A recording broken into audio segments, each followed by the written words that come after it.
Hey guys, welcome back to the Art and Business of Writing podcast. I am your host, Chris Jones, where I'm excited today to bring you Chef Charles Carroll, who's the author of The Recipe, which is coming out very shortly. If you remember from episode 53, I interviewed his co-author, John David Mann, who is also a 6-time New York Times best-selling author. Well, Chef Charles is the guy who originated the story, and he's going to tell you a little bit about how he came up with the concept, what it's about, and why it's important. He is an award-winning author himself of a book called Leadership Lessons from a Chef, Finding Time to Be Great and Tasting Success, Your Guide to Becoming a Professional Chef.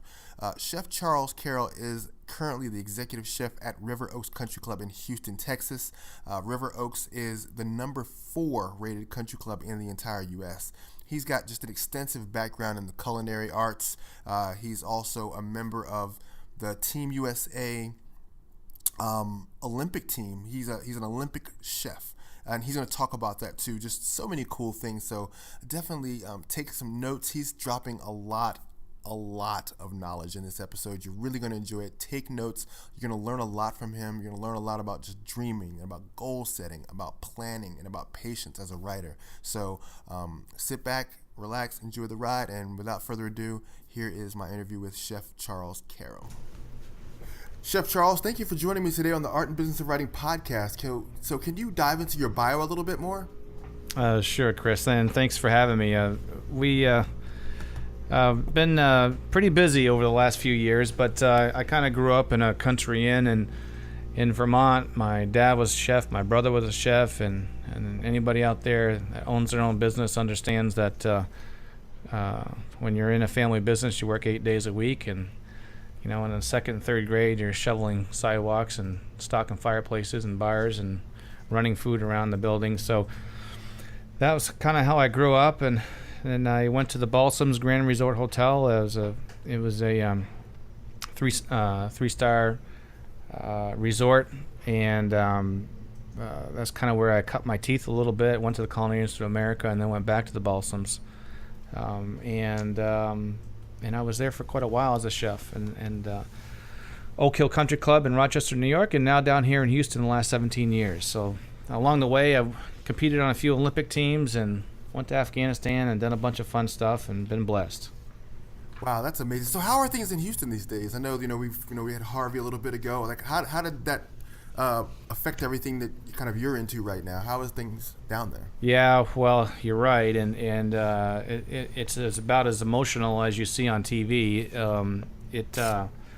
It's going to be honest, it's going really well now. I mean, we got a long ways to go to rebuild. We had 30 employees that were seriously affected by the storm, and 11 of them that we would categorize as catastrophic.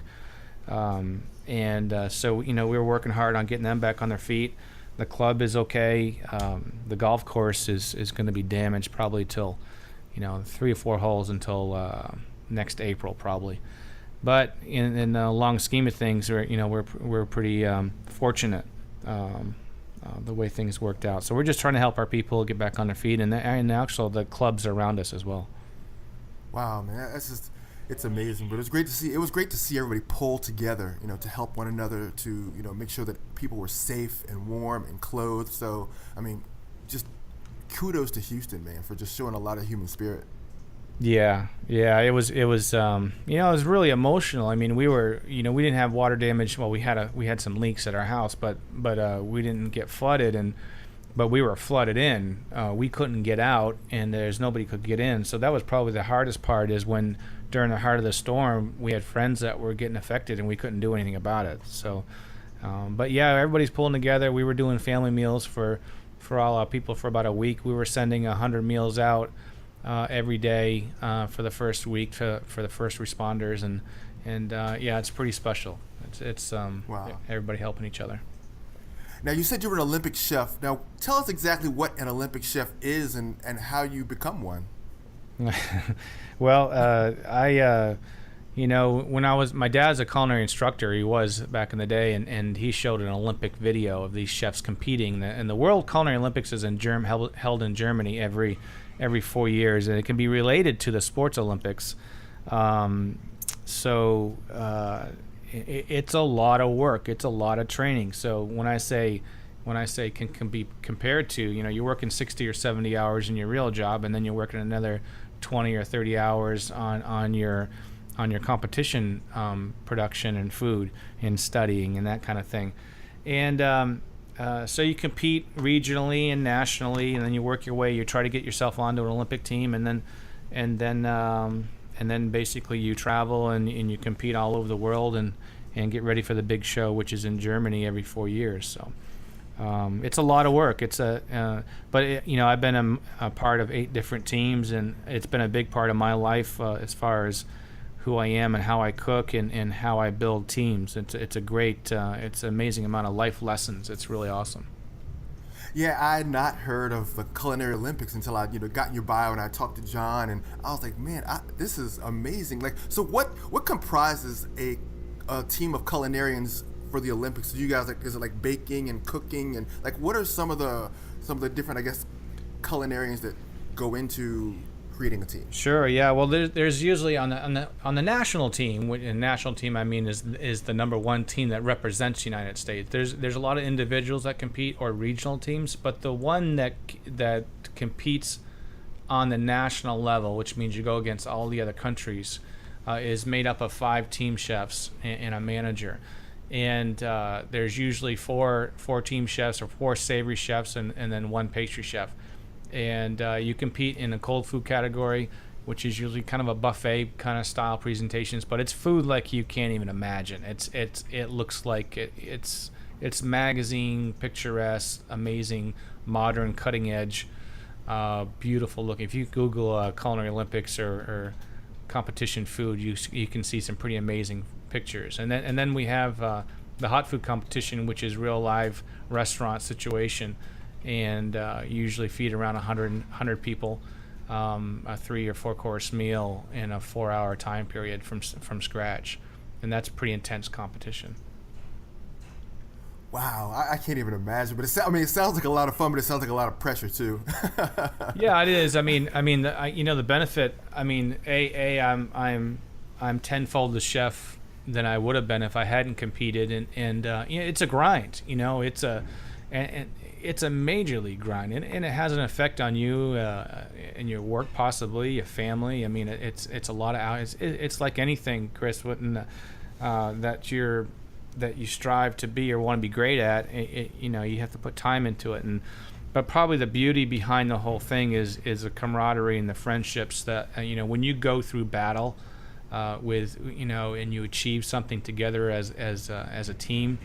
It's amazing friendships for life that you get out of it, and that's really that's a bloodline of friendship that's pretty special.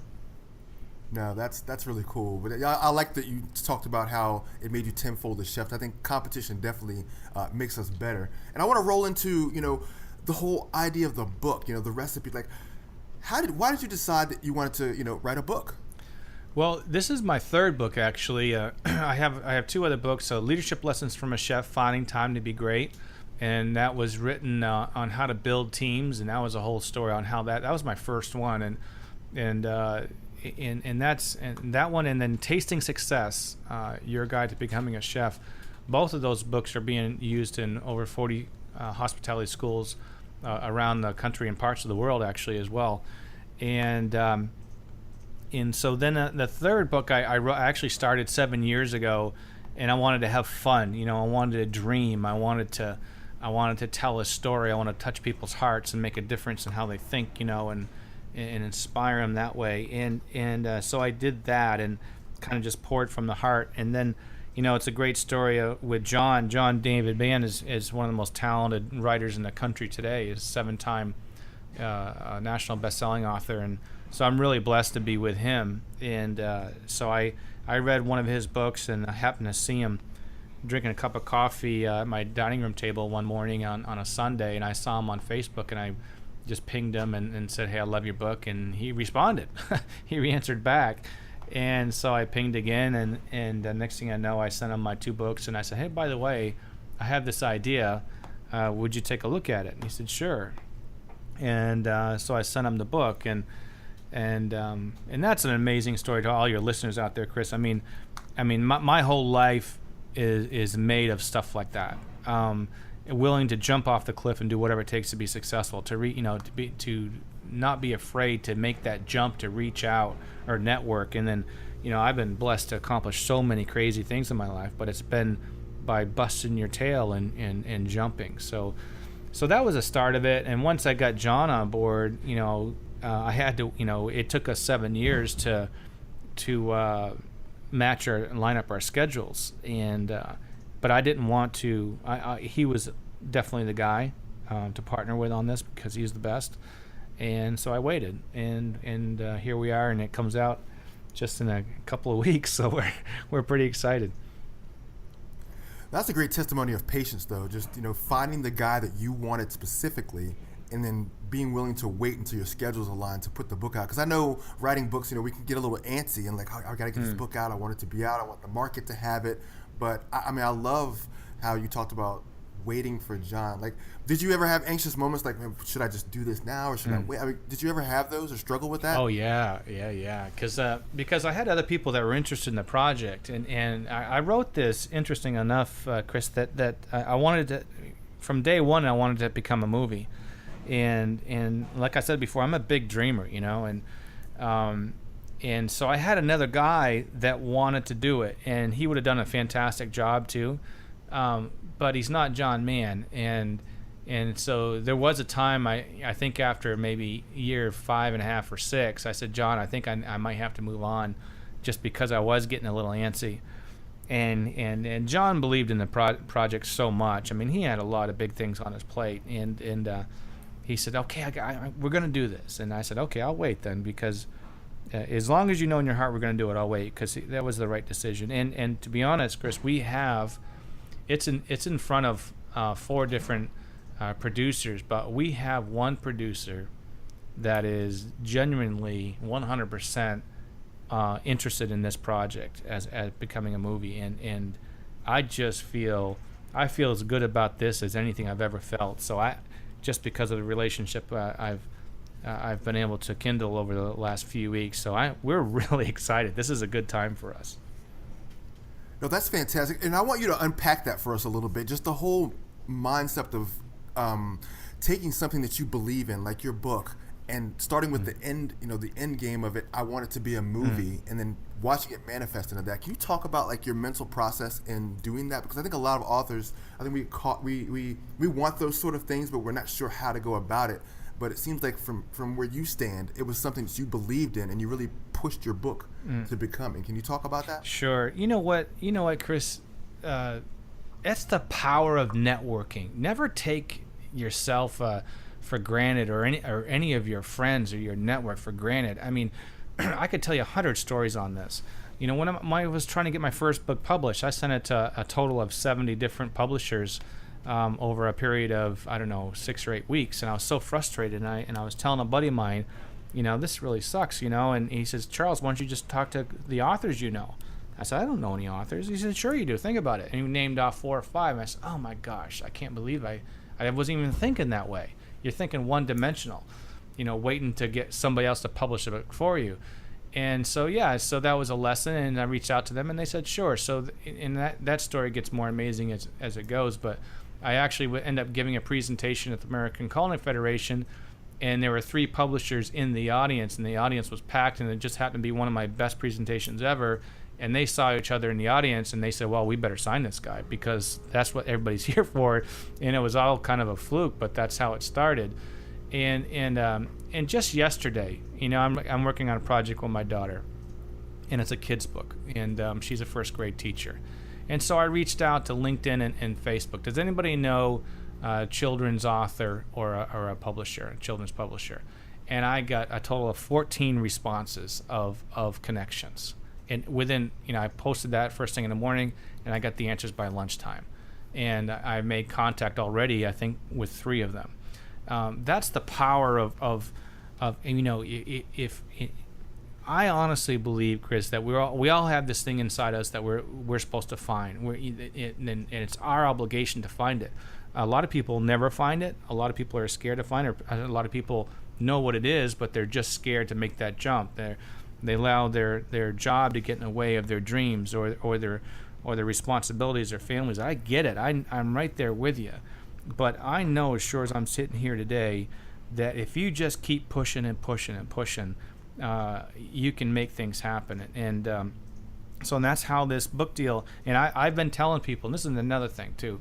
I'm sorry this is a long-winded answer, but when I put something in my calendar, I consider it a contract with myself. I'm going to, just like we're speaking here this morning, that we're going to do that no matter how busy I am. I said I'm going to do it, so it's a contract. I'm going to do it. So whether it be in a speaking engagement or a meeting, or what have you. So you got to push yourself, and if you're on an airplane, don't get caught up in all the movies. Read something, learn something, write a note to somebody, save, those kinds of things. Take advantage. And when you wake up in the morning, have a cup of coffee, line your day up, and start dreaming right away. And so I started, telling everybody this is going to become a movie. I know. And I started thinking about my network. Who do I know?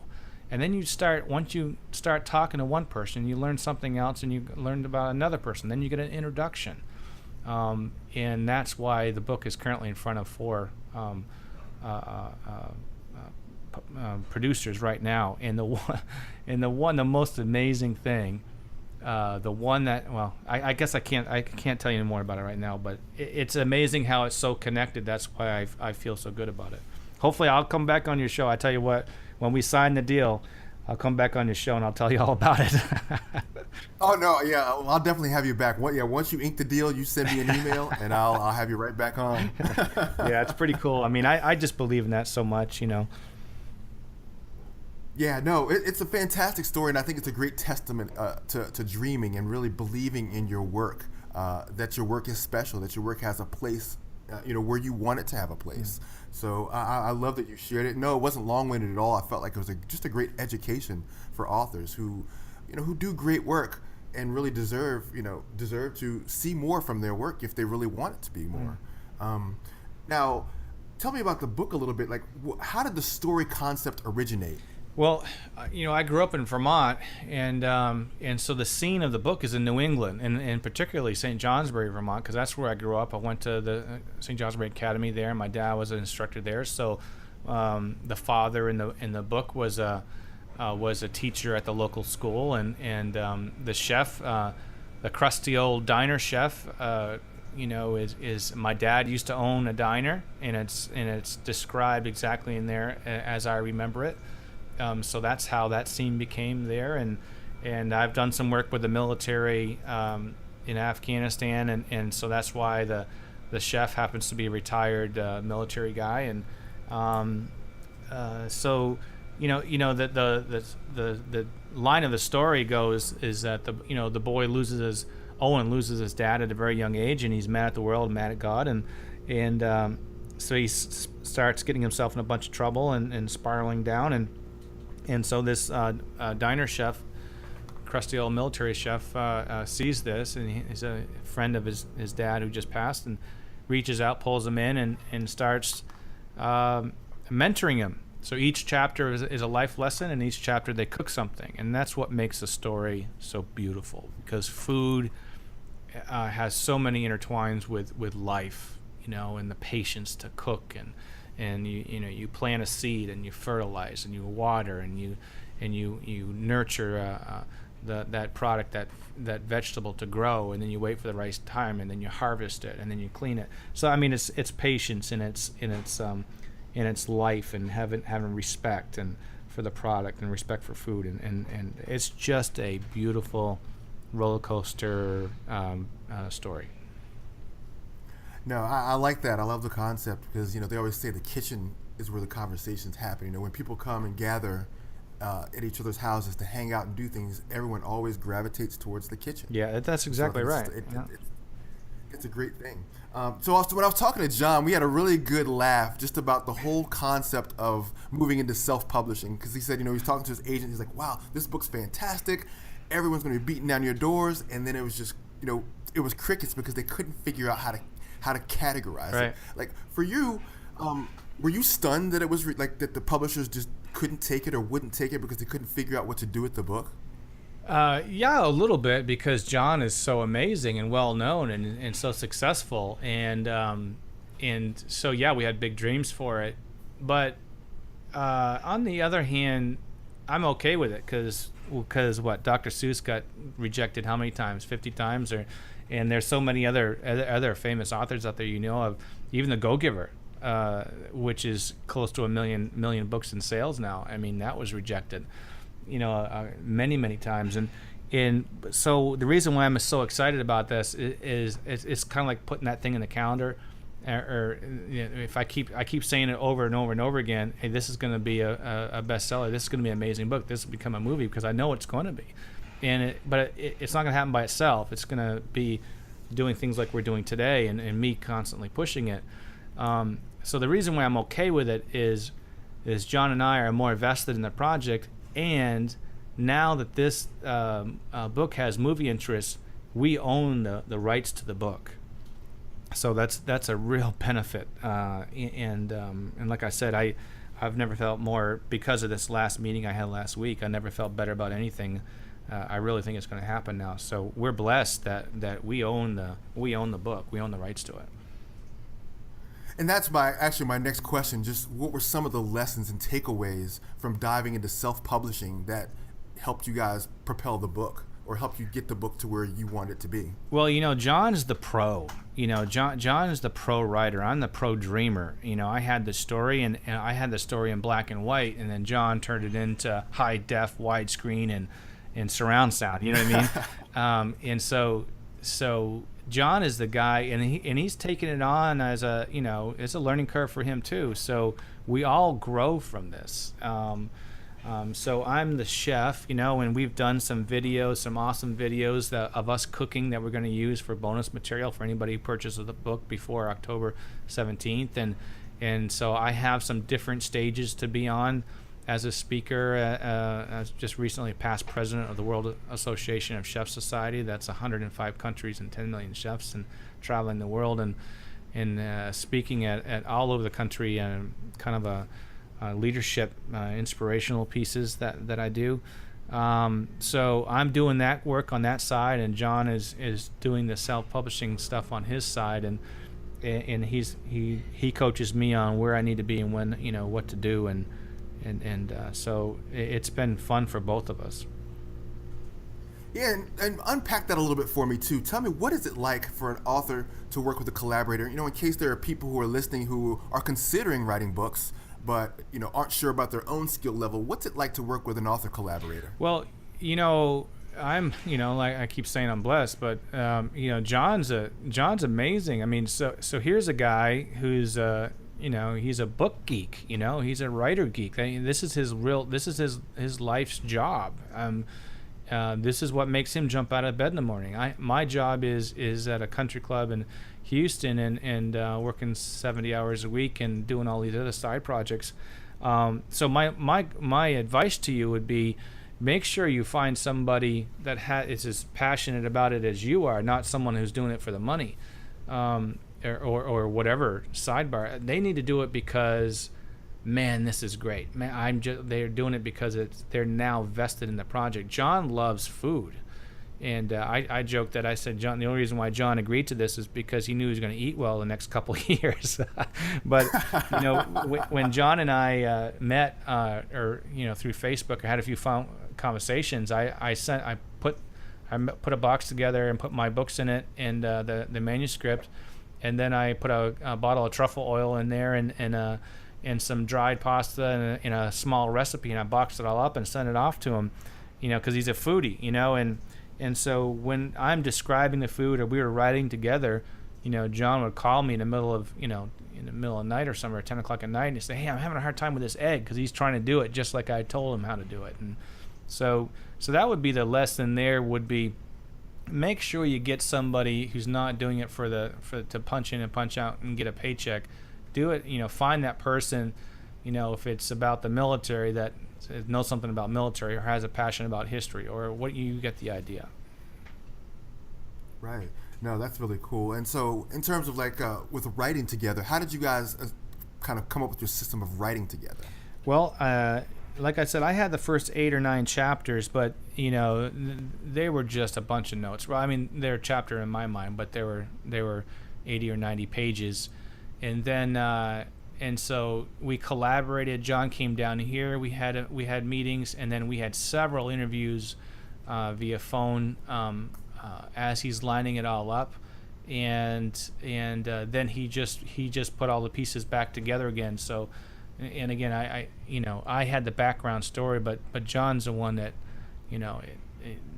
that just turned it into this widescreen and marvel. I mean, he's an amazing writer. So and then he would send me a chapter or two as we go, and I would read it, and we would make sure. We get a lot of comments on our launch team that people say, well, I love it so much because it's so real. I feel like I'm standing in the kitchen, or I can hear the pots and pans, or I didn't know this about food, or I didn't know this about this particular recipe, or so it's real. And it's kind of like, that's why I'm excited about the movie too, because if you think about how many food movies there are out there, or how many cool food movies there are, there's probably 4 or 5. Julia, you had Ratatouille, the 100-Foot Journey, I thought was pretty awesome, and the new one, Chef, that kind of thing. So it's real in that respect, and so I think that's why we're going to have so much fun creating the movie, because it's going to be real and it's going to relate to life. No, that's really cool, and I love how you talked about really how John brought it to life with just making people feel like they're experiencing, what you're teaching in the book firsthand. Yeah. I think it's very important to have those sort of visuals, or for an author to be able to paint that sort of a picture for the reader. Sure. Yeah, I mean, he's the man. He's why I waited. And for all of our listeners, if you want to check out John David Band's interview, his was episode number 52, where he talks about working with Chef Carroll to develop the book, The Recipe, the one we're talking about right now. And speaking of which, so before we close out, can you tell our listeners how they can get their hands on a copy of The Recipe? Yeah, sure. They can go to my website, chefcharlescarroll.com, chefcharlescarroll.com, or theingredientsofgreatness.com, theingredientsofgreatness.com, and also John's website. So, but that's pretty easy to get to, and it's coming right out October 17th. So, it's going to be fun, and keep your ear to the ground. And what we loved so much about it is when people read it, the launch team read it. It was like 200 people. They said what they loved about it is it stayed with them for 2 or 3 weeks after, and I think that's probably the biggest compliment for me. Oh wow! No, that's a great testament to you as a storyteller. And you also said you have some bonus materials. Is there a way for readers to access the bonus materials? Is there something they have to do? Yeah, if you go onto the Ingredients of Greatness, it guides you through it. Ingredientsofgreatness.com, and it's going to be those cooking.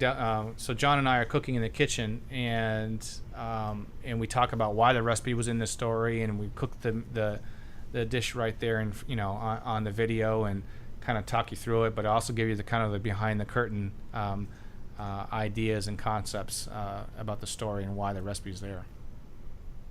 Oh, very cool. And will there be any kind of social media component to it, where people can try the recipes and share them with you guys? Or yeah, well, so if you buy the book before the 17th, they'll get those videos automatically, and then after that, we're going to figure out a way. I think there's also going to be an interview with John and I about how the whole thing happened, and how the story it's not a story about me, but it's a story about a lot of things that I've experienced in life, and what those things are. So we're going to have all that.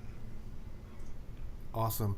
And it was great talking to you today, Chef Charles. I'm looking forward to hearing more about kind of where the book goes, the movie, the whole shebang. So it's really exciting, and I love just that visionary spirit that you have, just the way that it's carried you through your career, but also the way that it's carried you through this book. Well, I appreciate that, and I just encourage your listeners just to don't be afraid to jump, and don't stop. I mean, enjoy the journey. Whatever it is you have in your heart and that you want to do, first dream about it, and let yourself dream about it, and then go ahead and jump. And then once you jump, be okay with the process. Be okay with the journey, because I'm doing stuff this month that I wasn't even dreaming about in January. So my journey's changed. So if you're dreaming about something and it's a number 1 all the way over on the left-hand side, and 4 or 5 months later it's a number 5 or 7 or 8 and it's all the way over on the right-hand side, it looks totally different from when your original dream, that's okay. Be okay with it. It's just guiding you on what it's really supposed to be. So just be okay with the journey,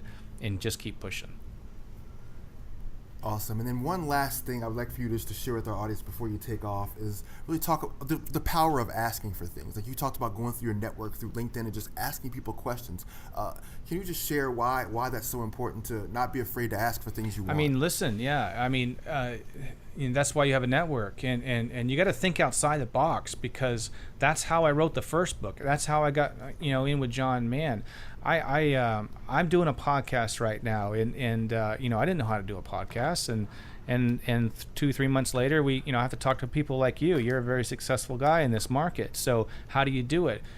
So that's now up and running. It's the Recipe Podcast, pretty cool. But what do I know about movies? Nothing. But 20 or 30 reach outs and emails and, hey, what about, do you know somebody? And next thing you know, I'm really close to signing something, and we're working on a TV show. What do I know about TV shows? Absolutely nothing. I'm a chef by trade. And now 80 meetings later, I talk to people from NBC here. I've talked to people from local channels here. I've had 3-4 meetings with them, and I thought I wanted it to be local. But now after those meetings, we said, no, we want this thing to be a national thing. So I talked to a buddy of mine in LA, and he knew a producer. So what my point is I knew nothing about almost all of these projects that I'm doing. Afghanistan, I don't know. How do you put on a show in Afghanistan? I know nothing about that. But it's just the will to know. It's the will to learn and be okay with it. So don't just sit on the couch and say, I wish I could do that, or I wish I could do this. Get off your ass and do something about it. If you say you want to do something, be committed to it and keep pushing, and be okay with the process and where that road takes you, because if you don't stop, it's gonna keep turning and turning and turning until it's successful, and just have fun with it. And that's the story of my life, really. Wow, what a powerful way to end. Chef Charles Carroll, thank you so much for joining me today. It's my pleasure, Chris, and thank you for having me on.